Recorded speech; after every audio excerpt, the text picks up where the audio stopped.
Hello, and welcome to the first installation of something new I'm trying called TinyArtist Unplugged. So TinyArtist Unplugged is going to just be a series where I do more traditional stuff, versus digital art.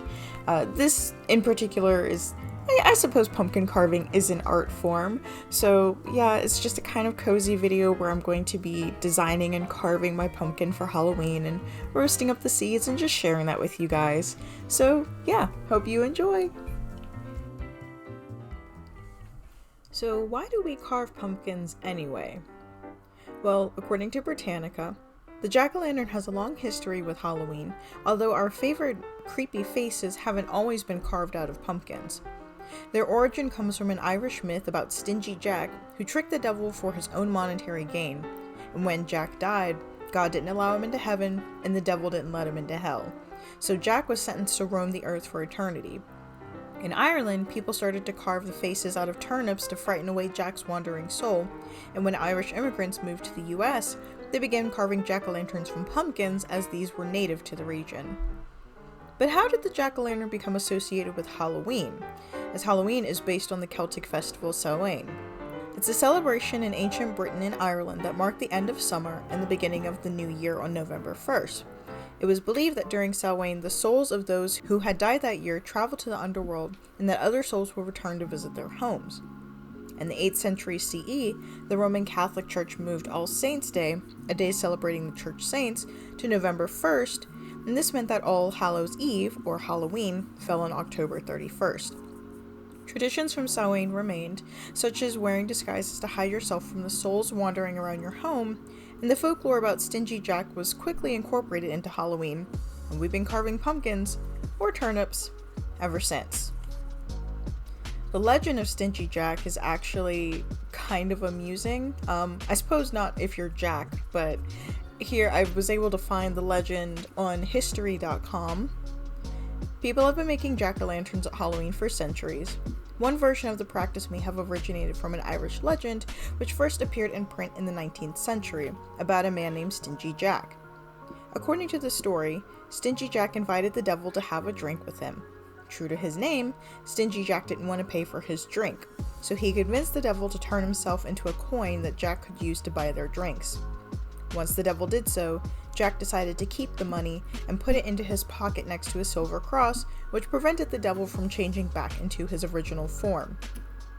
Jack eventually freed the devil, under the condition that he would not bother Jack for 1 year, and that, should Jack die, he would not claim his soul. The next year, Jack again tricked the devil into climbing into a tree to pick a piece of fruit. While he was up in the tree, Jack carved the sign of the cross into the tree's bark so that the devil could not come down until the devil promised Jack not to bother him for 10 more years. Soon after, Jack died, and as the legend goes, God would not allow such an unsavory figure into heaven, and the devil, upset by the trick Jack had played on him and keeping his word not to claim his soul, would not allow Jack into hell. He sent Jack off into the dark night with only a burning coal to light his way. Jack put the coal into a carved-out turnip and has been roaming the earth ever since. The Irish began to refer to this ghostly figure as Jack of the Lantern, and then simply Jack-o'-lantern. The story likely drew on a parallel etymology of the term jack-o'-lantern as akin to will-o'-the-wisp, a mysterious light seen in wooded or swampy areas at night, sometimes with natural causes, other times as a result of mischievous children lighting lanterns. So as you can see here, my jack-o'-lantern isn't quite traditional in the sense that I'm carving a face into the pumpkin. I have done some relatively intricate pumpkins in the past. I don't have a pumpkin carving set, as like when I was living back at home, we had one, but that was back when they were made to last. As a matter of fact, my parents still have that pumpkin carving set in their kitchen. I might swipe it the next time I visit back home, because the ones that are made today just don't seem very well made. I actually did buy one a couple years ago, and most of the pieces snapped, so I don't know if my pumpkin was too tough, or if it was just really that poorly made. But anyway, so most of my designs, I did a more traditional design last year, and this year I decided to do something to kind of advertise to our neighbors who me and my husband are as people, and we really like Dungeons and Dragons, so I made a fire-breathing dragon surrounded by the silhouettes of the polyhedral dice that you can find in the polyhedral dice set, inclusive of the D4, D6, D8, 2 D10s, which one is a percentile die, a D12, and a D20. So, yes. Figuring out how to do the face, I kind of just, instead of carving out the whole thing, because there are two ways I could have done this. One way being that I would have cut out the whole face but left a place for the eyes to just be the solid part, but that wouldn't have been as structurally sound, so I decided to just kind of carve out slim pieces to make the outline of the face so that there was enough pumpkin left in between to hold everything up. It did get a little dicey around the flames just because some of the parts were a little close to the dice, so the pieces in between the dice and the flame are a little soft. I have my hand in there holding up the rest of the pumpkin as I'm carving. I've done this plenty enough times that I wasn't worried about stabbing myself, and also, I'm sure you may have noticed early on when I was telling the story of Halloween and the jack-o'-lantern, the way I was holding the knife, don't do that. Like I said, I'm used to doing this. I'm used to my hands being all exposed to dangerous things and all kind of messed up. Do not hold the knife that way. Get a pumpkin set instead, but I'm using what I had, and I'm experienced enough to be this reckless. What I'm doing now, I thought it would be a fun idea to put scales on the dragon. I should have done this before I started carving out the face, but because this was a last minute idea, I didn't have the forethought to do that. So now I'm just practicing on the back to try to get the right pressure in order to make a consistent scale pattern, and how far and how hard I have to scoop into the pumpkin to do this. So I attempt to make scales on the dragon's forehead, and I'm stalling here trying to figure out what's the best way to do this. And the first scale, it's kind of hard to see here. I did end up cracking the eyebrow just a little bit, and so instead of doing the full-on scale pattern, I decided to just make some indentations to kind of imitate scales instead of doing a full-on carving out of the pumpkin. So yeah, I'm still happy with the way it turned out. Like I said, I think I definitely want to actually buy a pumpkin carving kit for next year to see if I can do more intricate designs. But that's it for the pumpkin design. Now we're moving on to part 2 of the video, making the seeds. Now this part is very ASMR friendly.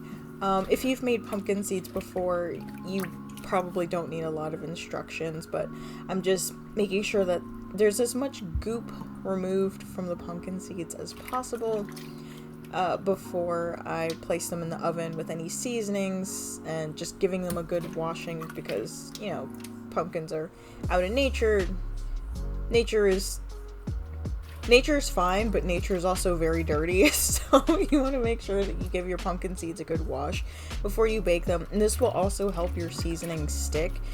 It is a good idea to use a little bit of olive oil or vegetable oil on the seeds to help your seasoning stick, but if you're trying to cut back on, you know, dietary things as far as like cutting back on fat, just giving them a good wash, this will help any salt and seasoning stick to your seeds just as well as oil, but it may roast up a little bit lighter.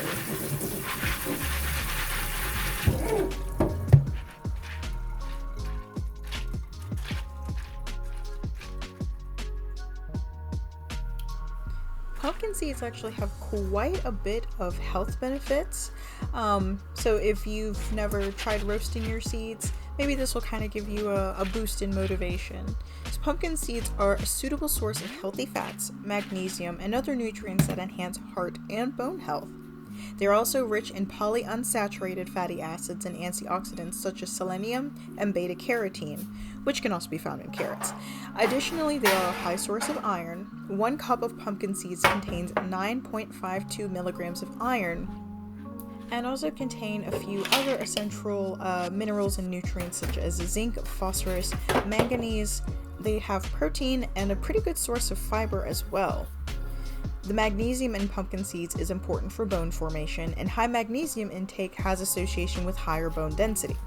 Additionally, low blood levels of magnesium have links to an increased risk of osteoporosis in postmenopausal women.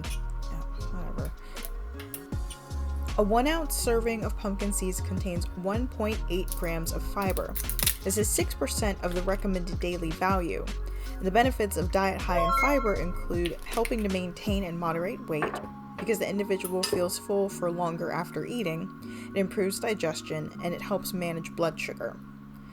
Pumpkin seeds also have a high content of vitamin E and other antioxidants and can help strengthen the immune system and maintain healthy blood vessels. Many seeds, including pumpkin seeds, are high sources of vitamin E. Pumpkin seeds are also rich in the amino acid tryptophan, which you may associate with turkey, the turkey coma, etc., because turkey contains tryptophan, but pumpkin seeds also apparently have tryptophan, and a 1 ounce serving contains 0.16 grams.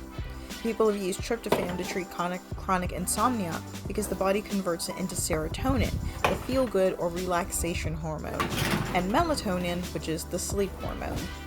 And according to research, consuming 1 gram or more of tryptophan before bed can help improve sleep quality. So maybe have a nice cup of tea and a handful of pumpkin seeds before you go to bed. In the meantime, while my seeds roast up, I'm going to enjoy my homemade pumpkin cheesecake swirl bars, which have decidedly less health benefits than the pumpkin seeds, but delicious nonetheless.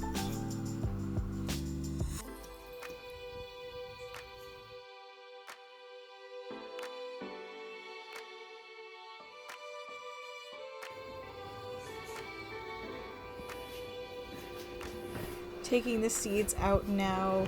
So on camera they do look a little more blonde than they actually turned out. If you like your seeds a little more roasted, you can pop them in for 5 or 10 more minutes.